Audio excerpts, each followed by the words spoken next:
बिस्मिल्लाहिर्रहमानिर्रहीम। अस्सलाम वालेकुम। मैं हूं कावर खान और आप मुझे देख रहे हैं हमारे YouTube channel learn with Khan पे। आज से हम अपने व्यूअर्स के लिए एक नई लेक्चर सीरीज शुरू कर रहे हैं जो कि फोनेटिक्स के ऊपर है।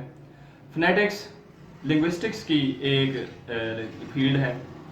फोनेटिक्स क्या है, फोनेटिक्स किसी भी शख्स के लिए सीखना क्यों ज़रूरी है, फोनेटिक्स को सीख के आपको क्या फ़वाइद हासिल हो सकते हैं, इनके ऊपर जो है वो हम बात करेंगे। फोनेटिक्स की प्रैक्टिकल एप्लीकेशन जो है वो किसी भी शख्स के लिए क्या है, आप उसको किस तरीके से अपनी ज़िंदगी में आपको फ़ायदा देगी, इनके ऊपर हम बात करेंगे।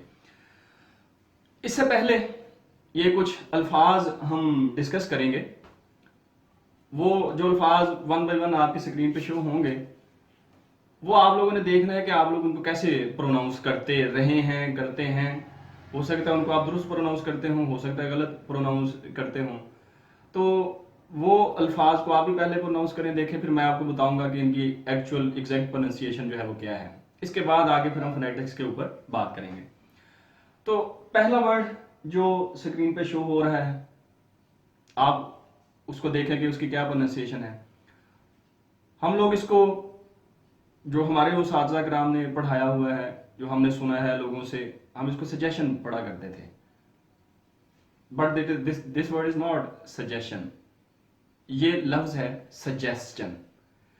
आगे जो स्लैशेस के अंदर इसकी कुछ सिंबल्स शो हो रहे हैं, वो बेसिकली इसकी प्रोनाउंसिएशन का एक स्टैंडर्ड है, एक मेयार है। जो शख्स इन सिंबल्स को जानता होगा वो इसकी दुरुस्त प्रोनाउंसिएशन कर सकता है। अगर किसी शख्स ने ये लफ्ज सुना हुआ है कि इसको सजेशन पढ़ते हैं, लेकिन अगर वो सिंबल्स नहीं जानता तो इसी तरह के जो बाकी अल्फाज होंगे वो इसका मतलब उनको भी गलत पड़ता होगा। तो इसका मतलब है कि ये सिंबल्स जानना जरूरी है। यही सिंबल्स जो हैं ये फोनेटिक्स के अंदर ये एक एरिया ऑफ डिस्कशन हमारा होगा। नेक्स्ट जो वर्ड शो हो रहा है, तो देखें, ये सारे इसको सब मॉर्टगेज पढ़ते हैं। मॉर्टगेज का मतलब होता है कि जब आप कोई कर्ज लेते हैं, कोई फाइनेंशियल इंस्टीट्यूशन से, बैंक वगैरह से कर्ज लेते हैं, तो उसके बदले में जो आप इमूवेबल प्रॉपर्टी विदाउट सिक्योरिटी उसको देते हैं, that is called mortgage. But this is not the word mortgage. इस लफ्ज की प्रोनाउंसिएशन, जो दुरुस्त प्रोनाउंसिएशन है, that is mortgage. Mortgage mortgage दुरुस्त लफ्ज है। तो ये ब्रिटिश प्रोनाउंसिएशन में है, चूंकि आर की भी आवाज नहीं निकाली जा रही है। मॉर्गेज, आर की आवाज नहीं आएगी। अमेरिकन अगर होंगे तो वो इसको पढ़ेंगे मॉर्गेज। ये भी चीजें हम डिस्कस करेंगे। अमेरिकन एक्सेंट क्या है, अमेरिकन प्रोनाउंसिएशन और ब्रिटिश में जो डिफरेंसेस होंगे ये भी हम आगे डिस्कस करेंगे। बहरहाल ये लफ्ज मॉर्गेज नहीं है, ये मॉर्गेज है।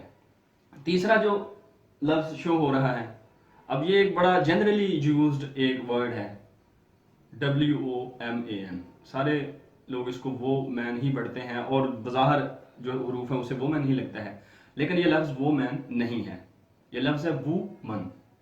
वुमन, दो सिलेबल्स हैं इसके। सिलेबल क्या होता है इसके ऊपर भी डिस्कशन हमारी आने वाले लेक्चर्स में होगी। तो वुमन ये वो मैन नहीं है लफ्ज, ये लफ्ज है वुमन। वुमन। उसके इससे अगला जो लफ्ज है WOMEN, वो मैन। यही इसकी प्रोनाउंसिएशन जो है वो करते हैं वुमेन, लेकिन ये लफ्ज वुमेन वो मैन नहीं है। ये लफ्ज है women. Women, women लफ्ज है ये। अब जो वाओ की जो आवाज आ रही है वो भी बेसिकली बी से ये नहीं है, ये डब्ल्यू से है। तो वी और डब्ल्यू की जो हरूफ है इनके प्रोनाउंसिएशन में भी फर्क होता है। ब जो है वो आपके दांतों और होठों से अदा होता है और डब्ल्यू जो है जो राउंडेड लिप्स के साथ अदा होता है। वीमेन, वीमेन ये लफ्ज है। आगे जो लफ्ज शो हो रहा है इंटेरोगेटिव, यही लफ्ज हमने भी यही लफ्ज पढ़ा है, हमें यही पढ़ाया गया था, यही पढ़ा जाता है। इंटेरोगेटिव जैसे इंटेरोगेटिव सेंटेंसेस होते हैं जिनको सवालिया फिक्रात कहते हैं, लेकिन ये लफ्ज इंटेरोगेटिव नहीं है, ये लफ्ज है इंट्रोगेटिव। इंट्रोगेटिव, इंट्रोगेटिव ये लफ्ज है। इससे अगला जो लफ्ज शो हो रहा है दैट इज CUMPARABLE। तो ये लफ्ज को, इस लफ्ज को सारे कंपेरेबल ही हम पढ़ते रहे हैं, but this is not comparable, this is comparable. लफ्ज क्या है? कॉम्परेबल। इससे अगला जो लफ्ज है ALTERNATIVE। अल्टरनेटिव, अल्टरनेटिव मुतबादल, अल्टरनेटिव इसको पढ़ा जाता है, but this is not alternative, rather this is alternative, alternative, alternative पढ़ा जाएगा इसको, ऑल्टरनेटिव। नेक्स्ट जो लफ्ज है SPECIFIC, तो इसकी प्रोनाउंसिएशन जो है वो स्पेसिफिक ही पढ़ी जाती है, स्पेसिफिक ही पढ़ते हैं, लेकिन ये स्पेसिफिक नहीं है। लफ्ज है स्पेसिफिक, यानी 2 सिलेबल्स होंगे, 3 सिलेबल्स के ऊपर ये मुश्तमिल लफ्ज है। स्पेसिफिक, स्पेसिफिक यानी स्पेसिफिक नहीं पढ़ा जाएगा, स्पेसिफिक पढ़ा जाएगा। आगे जो लफ्ज है शो हो रहा है SEPARATE। अब इसकी आप देखें 2 इसमें जो है वो स्लैशेस बनी हुई हैं, एक में एडजेक्टिव लिखा हुआ है, ए से एडजेक्टिव है और बी से वर्ब है। जो पहला बतौर एडजेक्टिव जब ये लफ्ज इस्तेमाल होता है तो इसकी प्रोनाउंसिएशन, इसको वैसे तो सेपरेट ही सारे पढ़ते हैं, लेकिन इसके प्रोनाउंसिएशन में ज़रा डिफरेंस देखें। ये लफ्ज है सेपरेट, सेपरेट जब ये एडजेक्टिव के तौर पर लफ्ज इस्तेमाल होता है, लेकिन जब ये वर्ब के तौर पर लफ्ज इस्तेमाल होता है तो इसको सेपरेट नहीं पढ़ा जाता, बल्कि इसे सेपरेट, सेपरेट पढ़ा जाता है, सेपरेट, सेपरेट, ये इसकी प्रोनाउंसिएशन होगी। आगे जो लफ्ज है यूज, USE, ये लफ्ज जो है वो हम इसको यूज ही आम तौर पे पढ़ते रहे हैं हमेशा। जब ये वर्ब के तौर पे इस्तेमाल होता है तो उस वक्त इसकी प्रोनाउंसिएशन यूज होती है, और जब ये नाउन के तौर पे इस्तेमाल होता है तो उस वक्त इसकी प्रोनाउंसिएशन होती है यूज।